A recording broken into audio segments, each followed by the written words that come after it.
ഇപ്പം നമ്മളെ ഓരോരുത്തർക്കും ഓരോ ആഗ്രഹം കാണും. അവരവരുടെ ജീവിതം മാറ്റിയെടുക്കാനും നല്ലൊരു ജീവിതം തുടങ്ങാനും പുതിയ പുതിയ ശീലങ്ങൾ ഉണ്ടാക്കിയെടുക്കാനും ഒക്കെ.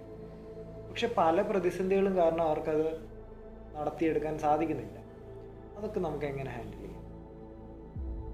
എൻ്റെ ഒരു അനാലിസിസിലും എൻ്റെ ഒരു എക്സ്പീരിയൻസിലും എനിക്ക് മനസ്സിലായ ഒരു കാര്യം എന്താണെന്ന് വെച്ച് കഴിഞ്ഞാൽ, പലപ്പോഴും നമുക്ക് നല്ലൊരു ഹാബിറ്റോ അല്ലെങ്കിൽ ലൈഫിലൊരു ചേഞ്ച് കൊണ്ടുവരാനോ നമുക്ക് സാധ്യമാകാത്തതിന് മെയിൻ കാര്യം നമ്മൾ ഒറ്റ ദിവസം കൊണ്ടെല്ലാം നേടിയെടുക്കാൻ പോകണം. നമ്മൾ ജിമ്മിൽ പോയി കഴിഞ്ഞാൽ പൊതുവേ നമ്മൾ ചെയ്യുന്ന കാര്യം ഫസ്റ്റ് ഡേ ഒരു 30 കിലോ പൊക്കുക എന്നുള്ളതാണ്.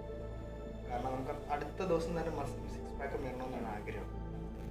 പക്ഷേ ഈ ഒറ്റ ദിവസം കൊണ്ട് 30 കിലോ പൊക്കുന്നതിനെക്കാട്ടിലും നല്ലത് ഒരു 10 കിലോ 30 ദിവസമായിട്ട് പൊങ്ങുക. അതാണ് കുറച്ചും കൂടി എഫക്റ്റീവായിട്ടുള്ള വേ. അപ്പോൾ നമുക്കൊരു നല്ലൊരു ഹാബിറ്റും ഒരു ലൈഫിലൊരു ചേഞ്ച് കൊണ്ടുവരാൻ സാധിക്കുന്ന മെയിൻ കാര്യം നമുക്കൊരു ക്ഷമയില്ല എന്നുള്ളതാണ്.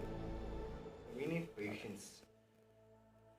വളരെ പതുക്കെ നിങ്ങളുടെ ബിഹേവിയറിലേക്ക് പുതിയ ഹാബിറ്റുകളെ കൊണ്ടുവരാനായിട്ട് ശ്രമിക്കുക. ചിലപ്പോൾ ഒറ്റ ദിവസം കൊണ്ട് നമുക്ക് രാവിലെ ഇപ്പോൾ നേരത്തെ എണ്ണിക്കണം. സപ്പോസ് 5 മണിക്ക് എണ്ണിക്കാൻ ആഗ്രഹമുണ്ട്. ചിലപ്പോൾ ഒറ്റ ദിവസം കൊണ്ട് 5 മണിക്ക് എണ്ണിക്കാൻ പറ്റിയെന്ന് വരില്ല. ഇപ്പോൾ ഒരു 7 മണിക്കാണ് എണ്ണിക്കുന്നിട്ട് ഒരു 6:30 ആദ്യം എണ്ണിട്ട് നോക്കും, ഒരു 6 മണിക്ക് എണ്ണിട്ട് നോക്കും. അങ്ങനെ മെല്ലെ മെല്ലെ നമ്മുടെ ബിഹേവിയറിൽ ചേഞ്ച് കൊണ്ടുവരാനാണ് ശ്രമിക്കേണ്ടത്. അതുകൊണ്ടാണ് പണ്ടത്തെ ആൾക്കാർ പറയുവേ, ഈ പയ്യെ തിന്നാൽ പനയും തിന്നാമെന്ന് പറയും.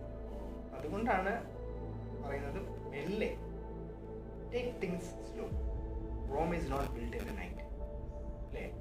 അതുകൊണ്ട് നല്ല ബിഹേവിയർ ആദ്യമായിട്ട് നിങ്ങൾ പുസ്തകം വായിക്കുമ്പോൾ ആദ്യം ഒരു പാരഗ്രാഫ് വായിച്ച് നോക്കും, പിന്നെ ഒരു പേജ് ആക്കുക, 2 പേജ് ആക്കുക. അങ്ങനെ നിങ്ങൾ ഡെവലപ്പ് ചെയ്യാൻ കൊണ്ടുവന്നു കഴിഞ്ഞാൽ നിങ്ങൾക്ക് മനസ്സിലാവും എങ്ങനെയാണ് നിങ്ങളൊരു ഹാബിറ്റ് അല്ലെങ്കിൽ സ്കില്ല് പഠിക്കേണ്ടത്. അപ്പം ഹാവ് ടു ബി പേഷ്യൻ്റ്.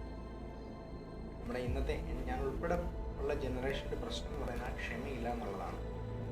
ക്ഷമ എന്ന ക്വാളിറ്റി ഉണ്ടെങ്കിൽ നിങ്ങൾക്ക് ഏത് സ്കില്ലും ലോകത്ത് അല്ലെങ്കിൽ ഏത് ബിഹേവിയറും ഏത് ഹാബിറ്റും നിങ്ങൾക്ക് നേടിയെടുക്കാൻ പറ്റുമെന്നുള്ളതാണ്